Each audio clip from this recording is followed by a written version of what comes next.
Hi everyone, welcome to WW Designs. My name is Nikki and today I'm going to make a start on one of my very last swap projects for the year. So I put my name down and said yes, I was going to an event that required me to make an envelope journal.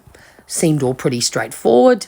In the back of my mind I went, I have lots of these envelopes out in my stash somewhere. Let's have fun and make this little journal.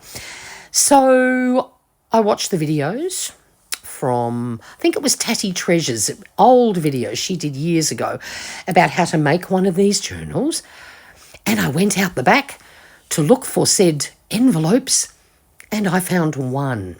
So I'm thinking, oh my gosh, what am I going to do?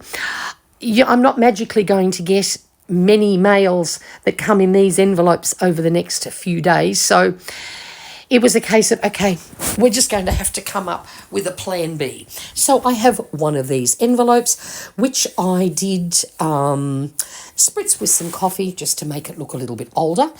And I thought, I'm just going to go through my stash. I've got all sorts of other envelopes. What can I find? A normal standard envelope that is quite heavily coffee dyed.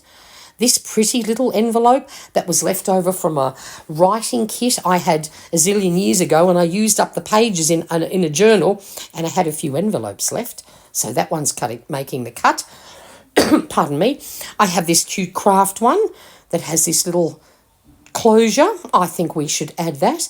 Then I've got this cute handmade one that I got with some Happy Mail, I think at a Christmas past. I love it. I'm going to use it up instead of just hanging on to these pretty things.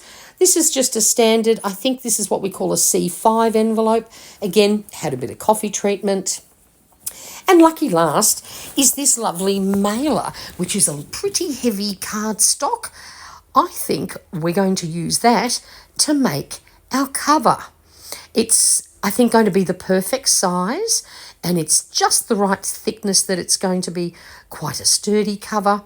So together with these simple envelopes and the big envelope, we're going to make a journal. We're just going to deviate off the original plan. So what we're going to do is just start prepping the envelopes. First one, I'm simply going to fold it in half, and I will use a bone folder to create a nice flattish smooth crease. Then when you open up this envelope, the flap, there's some coffee dyeing happening there. I'm going to have to put a bit of colour onto that one. So we're going to have a side tuck for the first side. And on this side, I'm just going to trim the top of the envelope open on a little bit of an angle just to be different. And that will become another pocket. Very simple. That's that envelope ready to go. One down, 5 to go, I think, 4 to go. So the next one is this window envelope. Now, of course, I want to keep the window intact and all of it visible. So I'm going to fold it as close as I can to the edge and just smooth that down with my bone folder. So this one was sliced open at the top, so I have one pocket ready to go.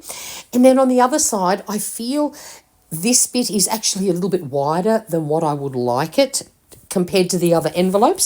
So I'm just trimming some off the edge, and that will now become like a tuck spotty, pockety style arrangement. Something like that. 2 down. Yep, that's looking good.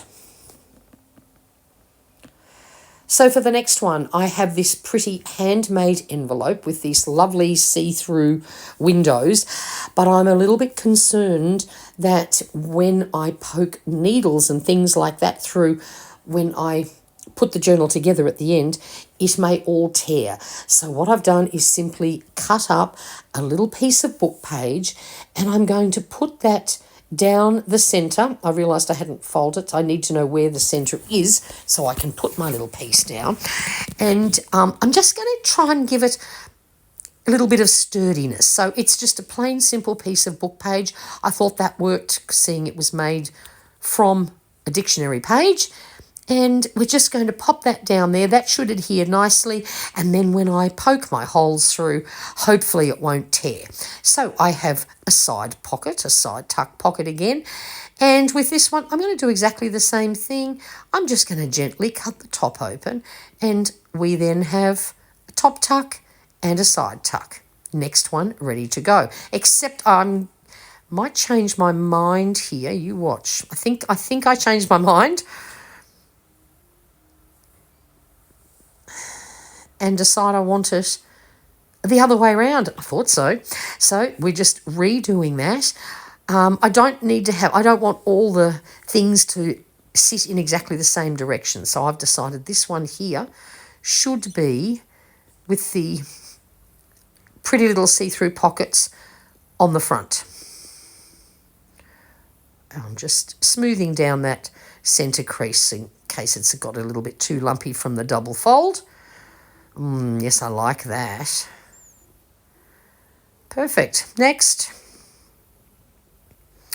This is just a standard envelope, and I'm going to fold it with the nice side on the inside because I'm going to use this little envelope. It's actually going to be the centre spread page. Don't know exactly what I'm going to put on this centre spread yet. We'll get to that. But I'm just going to gently trim off the tiniest little bit because, of course, then I am making two individual flaps so that we have two individual pockets, because otherwise when I sew it down, you won't be able to lift that up.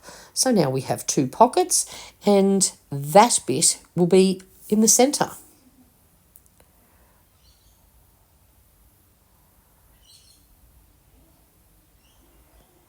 Now the next one.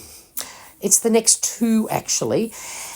Both of these are what I would call quite weighty as envelopes. And if I fold them over, it's going to create an awful lot of bulk. So I've decided to glue these two together, so to speak, and they will become one, or, one-sided and then the other side, instead of it would end up being four sides. So I've just grabbed a piece of cardstock, decided to use something a little bit heavier. It's just a scrap I found. I'm folding it in half, so I already have the crease mark done, and then it should help to keep things quite even.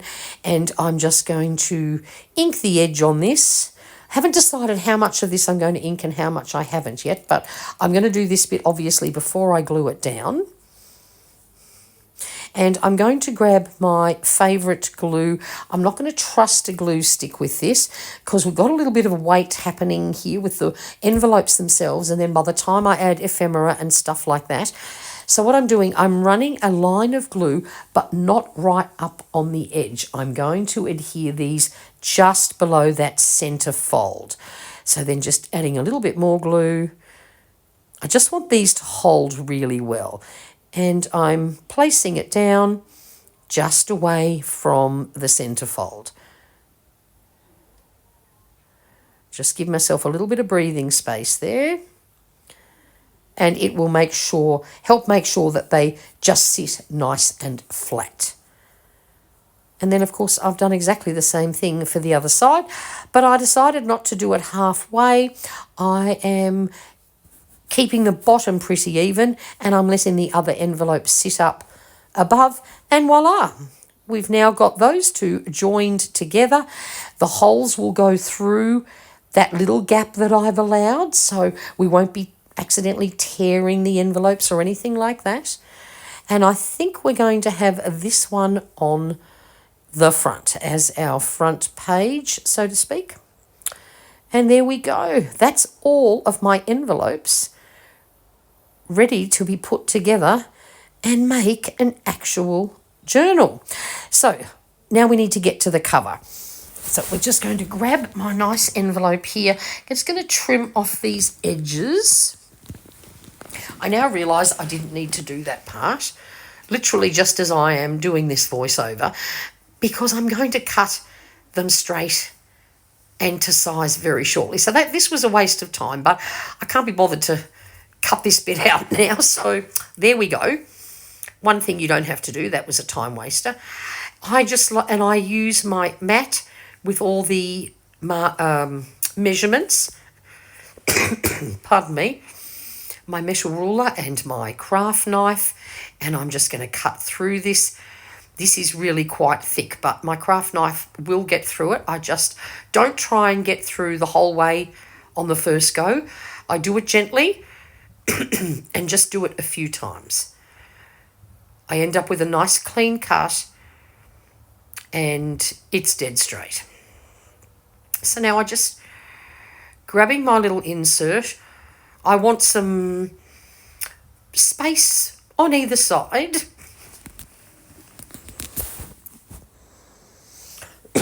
Pardon me. Oh, I have this nasty cough, honestly. This cold still hasn't quite gone away yet. So we're just cutting it down to size. I'm going to do exactly the same thing.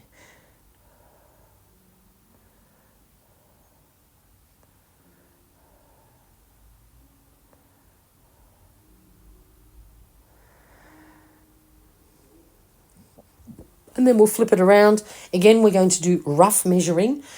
Don't need perfect size for this.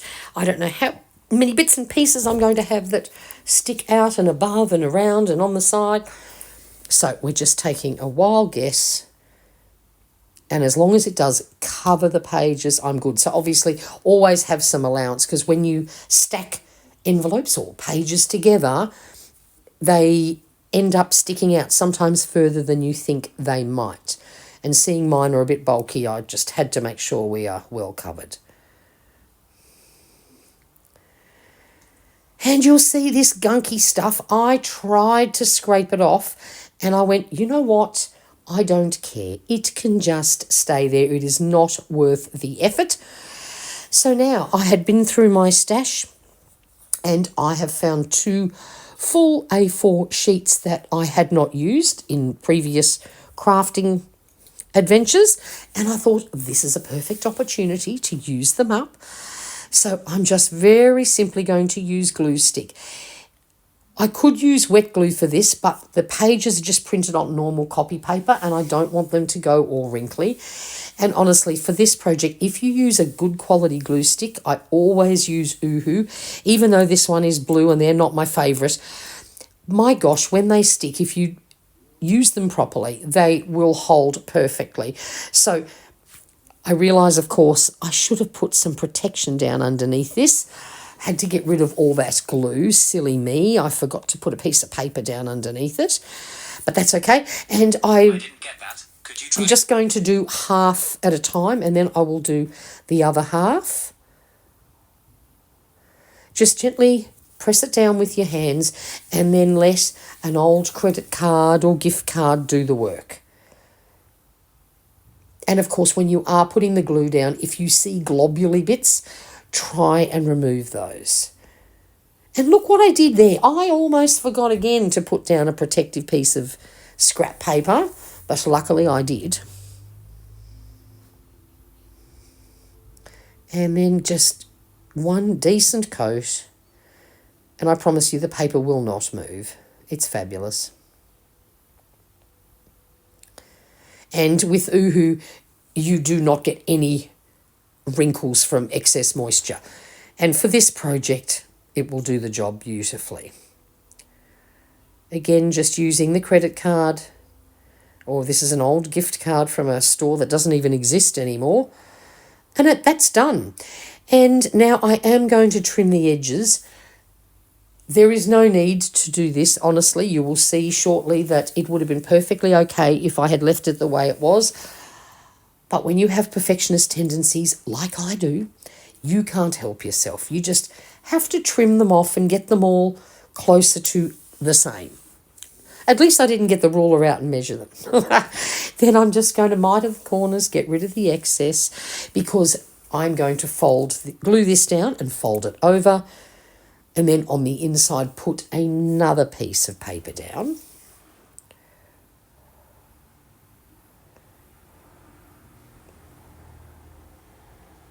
So again, when you're using glue stick, put it down generously. It doesn't matter if you have some excess glue, for example, in this case, over to the left. You want to make sure that when you fold your paper over, that there is glue for it to adhere properly. And if you do it properly the first time, you won't have to bother doing it again.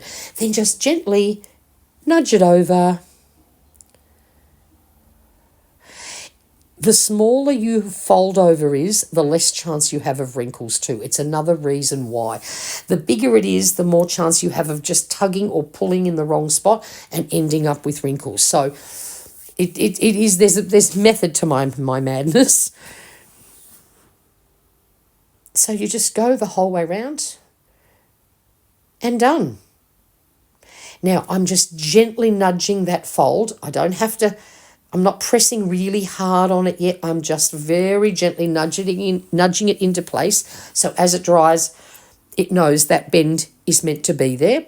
Now, of course, I have to make sure I have this the right way round.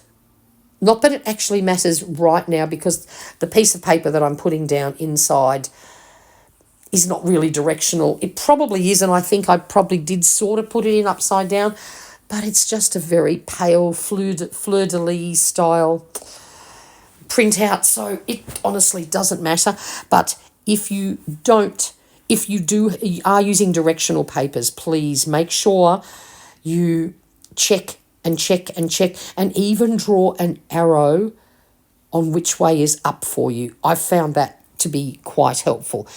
And make sure when you're adding your glue, focus on down the center so that you add a really nice amount, because otherwise when you fold it, if there's not enough glue, you're going to get air bubbles, and I don't like air bubbles if possible. So plenty of glue down that center spine area. And I just cut this page, a few millimeters short on each side so that it fits nice and neatly inside. And again, get the old card out and just gently nudge it into place. I actually can't believe how nice and neat this one turned out. I have to be honest, I was most impressed. I didn't end up with any lumps or bumps. Down that centre bit, just bam, and then very gently. I don't fully bend it yet. I'm just nudging it to where it wants to go. And now for a good 2-3 hours, maybe even longer, do not touch this thing. Just let it sit there and get completely dry before we move on to the next bit. So now my cover is super smooth, beautifully finished. I can't believe it. I don't often end up with them looking that fabulous. So very simple, but it worked really well. And now it's time to sew our signature in. So first things first, always check your directions. With almost all of these, it wouldn't make any difference which way I put it in.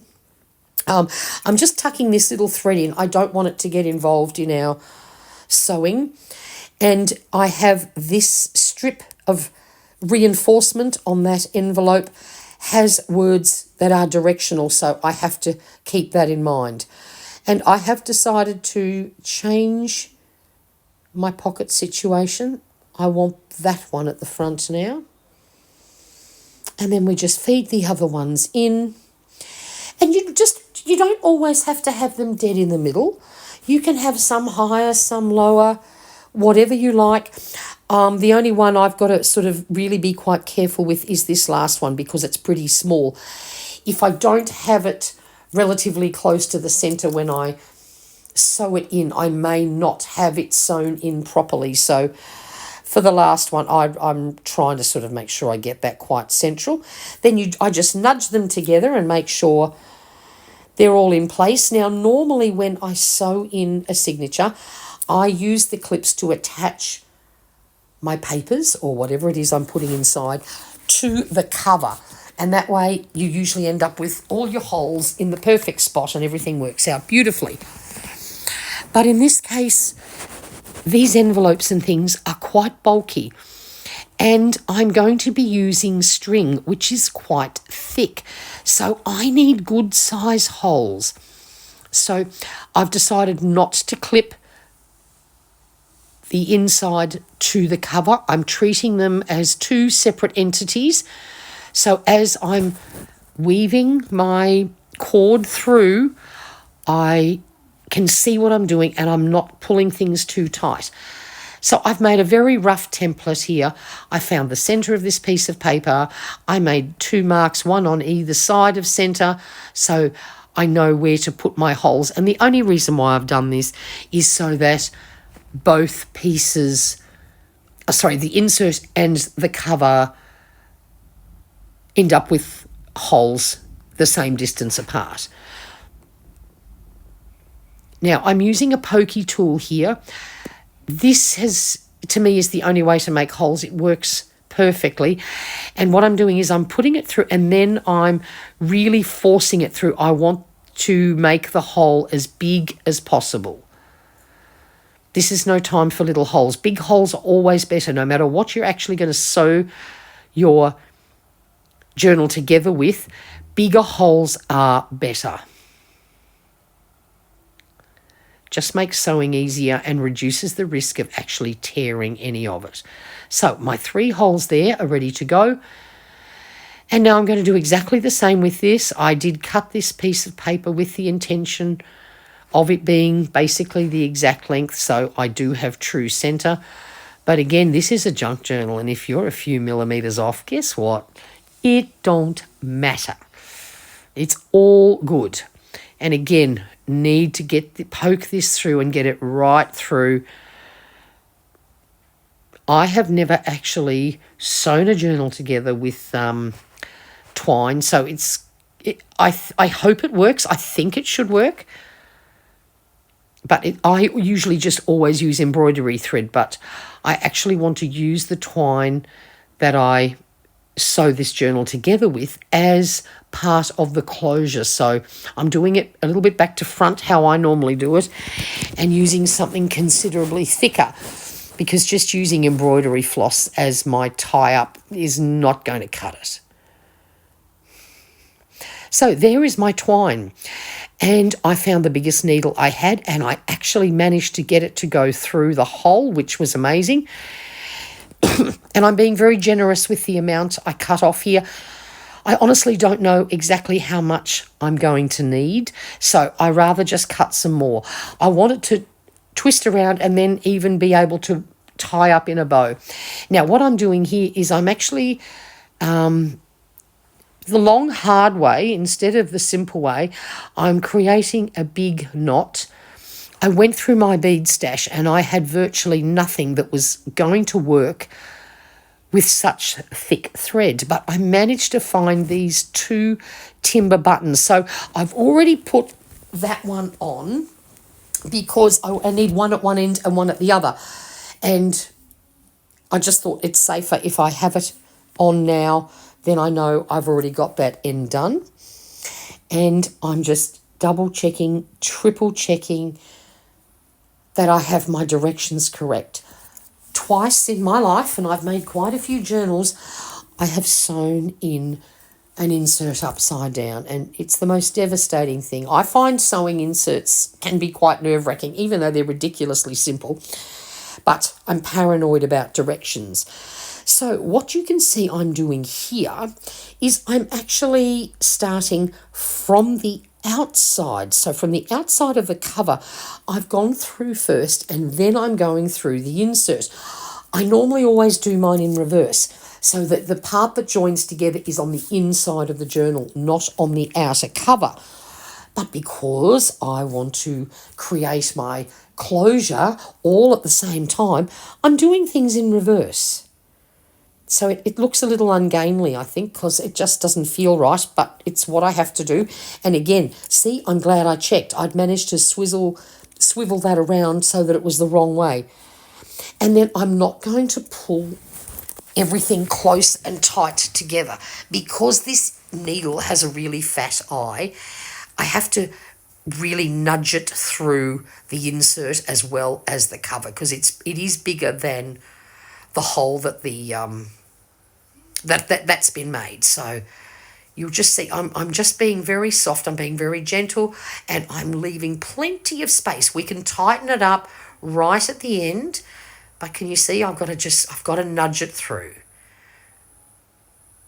And then just pulling it softly, because otherwise my twine might all get its knickers in a knot, and we don't want that.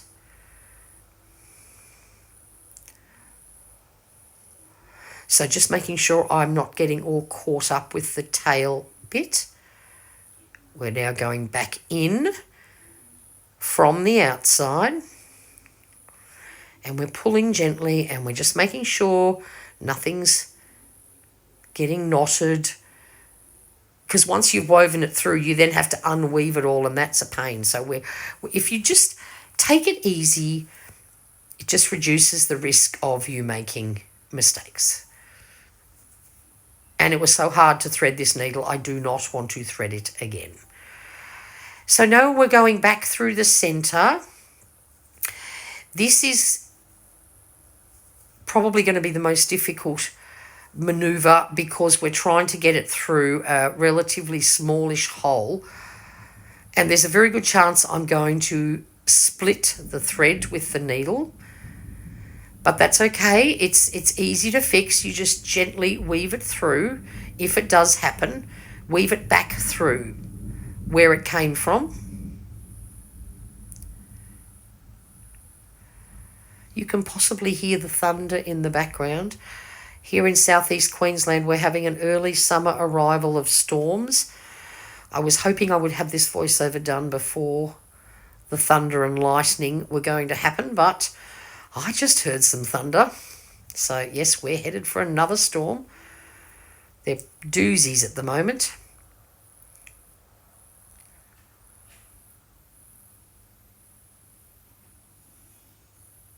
Okay, there we go. We've got that through. Yes, and we have to fix the, what's the word? Oh, honestly, I'm going blank here because I'm listening to this thunder. I'm so sorry. We're just gently pulling all of our threads together now and making them nice and firm. I had everything nice and loose, but now that we have finished, we just gently pulling it tightly. And of course, I discover I have stripped the threads. So I realise it's actually quite easy to fix this twine. You just gently nudge it. You can see clearly where you've gone through, and you just put the needle back through it, and it's fixed. Just like that. So now that we've pulled things firmly, what I always like to do is put my thread down underneath, and when I tie my knot, I have one string under and one string over.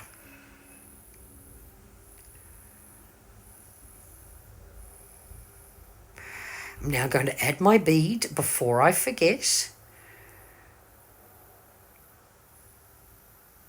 Tying it up.